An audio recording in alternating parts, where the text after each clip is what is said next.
Oi, pessoal! Hoje o nosso vídeo abordará 5 curiosidades e regras de trânsito que todos precisam saber. Falarei sobre o uso do celular, o uso do triângulo de advertência, a preferência na faixa de pedestre, o estacionamento na esquina e, por fim, o cálculo usado nas multas de radares. Mas antes de continuarmos, peço a você que curta, compartilhe e se inscreva no nosso canal. E se precisar de assessoria para algum recurso de multa, nosso telefone está na descrição do vídeo. Vamos lá, pessoal! Vamos começar falando do estacionamento na esquina e a menos de 5 metros do alinhamento transversal. Essa é uma infração muito comum. E, infelizmente, às vezes, talvez subestimamos as consequências de se estacionar na esquina. Mas quando fazemos isso, tiramos a visão ou parte dela daqueles que estão atravessando a rua ou manobrando no local, gerando assim risco de acidentes. Mas como ela é configurada? Ou como podemos saber que um veículo está, por exemplo, a menos de 5 metros do alinhamento transversal? Conforme estamos vendo, os condutores desses veículos os estacionaram nas esquinas.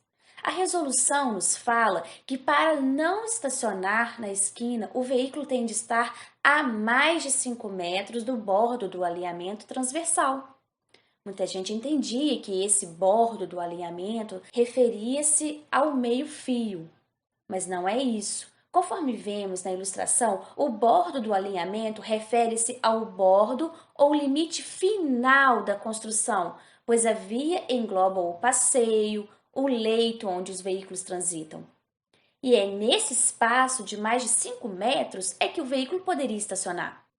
A exceção é quando a engenharia de tráfego autoriza, através de sinalização de regulamentação, o estacionamento a menos de 5 metros. Mas, se não for o caso, vale a regra dos 5 metros, desde o bordo do alinhamento transversal. A segunda regra de trânsito que precisamos saber é a distância que temos de deixar entre o nosso veículo enguiçado e o triângulo de advertência. O uso do triângulo de sinalização é importante para proteger seu carro de acidentes. Ele serve para alertar condutores que estão vindo de que há um carro parado à frente. Ele deve ser usado em caso de seu veículo estar impossibilitado de andar, como por exemplo, por um pneu furado ou por problemas no motor. Mas qual a distância que devemos deixar o triângulo? Muita gente tem deixado ele a 10, 15 metros apenas do veículo.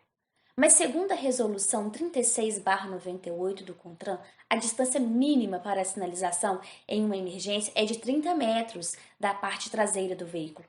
Porém, para definir o melhor local para colocar o triângulo de sinalização, é possível utilizar a regra de 1 metro de distância para cada quilômetro de velocidade da via. Por exemplo, se o limite de velocidade da via for 60 km por hora, o condutor deve colocar a sinalização a 60 metros da parte traseira do veículo.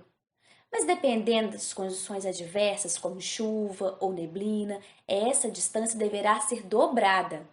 Para facilitar a contagem, o condutor deve utilizar um passo longo, que representa 1 metro de distância. Mas o padrão adotado pela lei brasileira é de 30 metros entre a parte traseira do veículo e o triângulo de advertência. A terceira regra de trânsito que falaremos é a preferência do pedestre na faixa a ele destinada. Esse é um assunto que muita gente tem dúvida e é fundamental para que os que dirigem saber o que diz a lei sobre o assunto. Nós vamos falar rapidamente sobre 2 situações onde o motorista é obrigado a dar preferência ao pedestre na travessia. A primeira delas é quando a faixa de pedestre é no lugar não semaforizado. Então, se o pedestre já tiver começado a travessia, mesmo que seja um pé na faixa, o condutor do veículo, por lei, tem de parar o veículo para que o pedestre atravesse. Infelizmente, em muitos locais do Brasil, isso não é respeitado. E às vezes até mortes ocorrem por não seguir essa regra. Algo que os motoristas devem se lembrar é que no trânsito, numa hora ou outra, todos somos pedestres, inclusive nossos familiares. E isso deveria ser uma motivação a mais, para que quando um pedestre estiver na faixa de pedestre não semaforizada, que cedamos a preferência a ele. Mas e se a faixa de pedestre for semaforizada?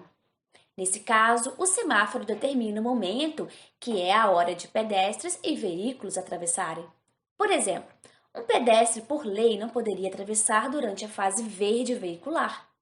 No entanto, se o pedestre começar a travessia na fase vermelha veicular e no meio do caminho, ou mesmo depois de um passo, o sinal fica verde para os veículos, os condutores, por lei, têm de dar preferência ao pedestre e permiti-lo terminar a travessia. Assim, pessoal, se na faixa de pedestre não tiver semáforo, basta o pedestre iniciar a travessia, os veículos devem parar e esperar a travessia. Se a faixa tiver semáforo, cada um terá a sua vez de passar. Mas se o pedestre começar sua travessia no vermelho dos veículos e durante a travessia o sinal ficar verde para os veículos, por lei, são obrigados a dar preferência ao pedestre.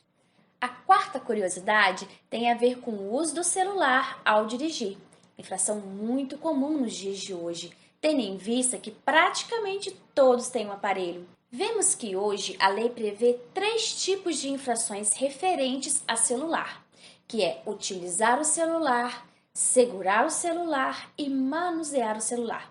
Só que tem um detalhe aí. Se um agente lhe autuar por utilizar o celular, a infração será média e o valor da multa será menor do que as infrações de segurar o celular ou manusear o celular, que são gravíssimas, de quase R$ 300. Sendo assim, pessoal, qual a diferença entre elas? O agente deveria seguir o seguinte critério: aplicar a infração de utilizar o celular, que é média R$ 130, se o condutor estiver transitando ou imobilizado devido ao trânsito e ainda assim estiver utilizando o telefone celular junto ao ouvido. Nesse caso, o agente deveria aplicar a infração média. Agora, se o condutor ele estiver segurando o celular, tê-lo em mãos, ou manuseando, mandando algum torpedo, alguma mensagem, e estiver dirigindo ao mesmo tempo com apenas uma das mãos, a lei caracteriza infração gravíssima. O que acontece é que, em alguns casos, estamos utilizando o telefone celular junto ao ouvido, falando, e em vez de aplicar a infração média de R$ 130, o agente ele aplica erroneamente a de segurando o celular, que é 300. E para finalizar, falaremos agora sobre uma dúvida que chega muito aqui pra gente, que é a porcentagem de até 20% acima da velocidade máxima permitida nas infrações de radares e velocidade. Como funciona esse cálculo? Será que existe tolerância? Então vamos exemplificar. Suponhamos que a velocidade máxima permitida no local seja de 60 km por hora, ou seja, nesse local você só pode chegar a 60 km por hora. Mas aí você passa nesse local a 68 km por hora. Dessa forma, você passou acima da velocidade máxima permitida, que é 60 km por hora. O radar ele vai ter captado. No entanto, vai ser aplicada uma margem de erro nesse valor de 68 km por hora. Essa margem de erro é uma obrigação legal por parte do órgão de trânsito e é de 7 km por hora. Ou seja, desses 68 km por hora vão ser descontados 7 km por hora e será considerada como sua velocidade a velocidade de 61 km por hora.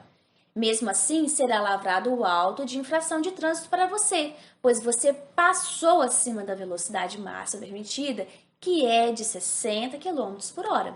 Mas e esses 20%, o que representa? Significa que qualquer velocidade acima da permitida em até 20% é infração média. Por exemplo, a velocidade máxima é de 60 km por hora. Se sua velocidade considerada foi 61 km por hora, você passou acima da velocidade máxima em 0,6%. Isso é infração, e é infração em até 20% acima da velocidade máxima. Por exemplo, se a sua velocidade considerada for 72 km por hora, você passou a 20% acima da velocidade máxima. E a infração ainda será média. Mas se você passou pelo radar a 73 km por hora de velocidade considerada, a sua infração será de transitar entre 20% e 50% acima da velocidade máxima permitida. Infração grave. Agora, O pior dos casos é quando a velocidade máxima permitida é 60 km por hora e você passa pelo radar 91 km por hora. Você terá cometido a infração de transitar acima da velocidade máxima em mais de 50%. E essa será uma infração grave de mais de R$ 800 de multa e pior. Vai ser aberto posteriormente um processo de suspensão da sua CNH. Ou seja, pessoal, velocidade na via é algo seríssimo. A nossa vida e das pessoas estão em jogo. Além disso, quando se trata de passar acima da velocidade máxima em mais de 50%, podemos ter nossa CNH suspensa por um tempo. Dessa forma, espero ter ajudado e esclarecido esses 5 aspectos das leis de trânsito. E até o próximo vídeo!